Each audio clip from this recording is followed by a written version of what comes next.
자, 우리 정부의 합동 대응팀이 캄보디아 내에서 최대 범죄 구역인 이른바 태자 단지라는 곳 내부를 둘러봤다라고 합니다. 자, 그런데 이제 범죄자들이 상당히 도주를 한 상태였다라고 하는데 수사에 난항이 좀 예상되지 않습니까? 정부 합동 대응팀은 이미 캄보디아 경찰과 군이 급습을 해 현장을 확보한 태자 단지 내부를 둘러보았습니다. 이 태자 단지는 한때 캄보디아 내부에서 최대의 범죄 단지였습니다. 앞서 7월부터 10월까지 캄보디아 당국이 대대적인 단속을 벌여왔는데 전국 각지에서 3,500명에 육박하는 인물들을 체포하기도 했습니다. 예. 그중 한 단지가 태자 단지인데 이 캄보디아 경찰과 군이 확보한 이 태자 단지를 정부 합동 대응팀이 둘러본 결과 이미 피의자들은 모두 도주한 상태였고 책상, 의자, 비닐을 안 뜯은 생수통 등만 남아 있었습니다. 생각보다 그 규모가 상당히 컸습니다. 물론 중국을 필두로 한 여러 범죄단체, 보이스피싱 범죄단체 조직의 그 장소를 현장 급습해 보면 인력이 일을 할 만한 공간과 숙소가 완비되어 있는 경우가 상당히 많은데 예. 통상 공유 오피스나 호텔을 빌려서 현장으로 사용하는 경우가 많습니다. 그럼에도 불구하고 이 태자 단지는 500명 규모의 대규모 식당도 존재하는 등 상상 이상의 대규모 단지라고 할 수 있습니다.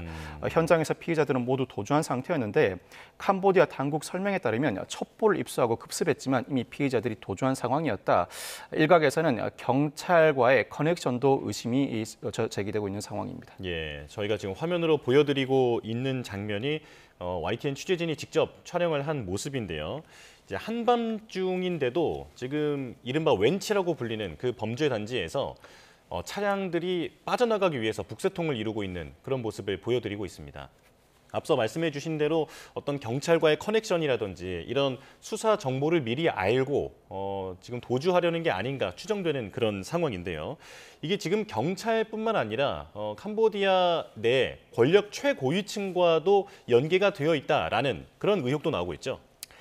최고위층과의 연루 의혹도 강하게 제기되고 있습니다. 이에 따라서 이미 외국에서는 관련 인물들의 재산에 대한 제재 조치도 단행하고 있는 상황인데 경찰 나아가서 권력 최고위층과 연루 의혹에도 불구하고 우리나라 입장에서는 이 문제를 직접적으로 문제 삼기는 상당히 어렵습니다. 이 사건 수사는 결국 캄보디아 경찰 등 수사 당국이 수행을 해야 할 문제인데 직접 수사를 진행할 권한이 우리나라 수사기관에는 존재하지 않습니다. 우리로서는 우리 국민들이 납치, 감금되는 등 피해 사례에 대한 수사를 촉구하고 우리나라 국민들이 보이스피싱 조직으로부터 연이어서 피해를 받고 있는 이상 관련 수사에 공조를 다하겠다는 협조 취지의 입장을 내비쳐야 할 수밖에 없는 상황입니다. 예. 일부 최고위층과의 커넥션 등 관련된 여러 의혹이 제기되고 있는 상황입니다만 이와 관련된 문제 제기는 일부 할 수 있을지언정 수사권은 주권과 관련된 문제이므로 최대한 절제된 상황에서 우리 국민 보호에 만전을 기하는 방식을 채택해야 합니다. 예,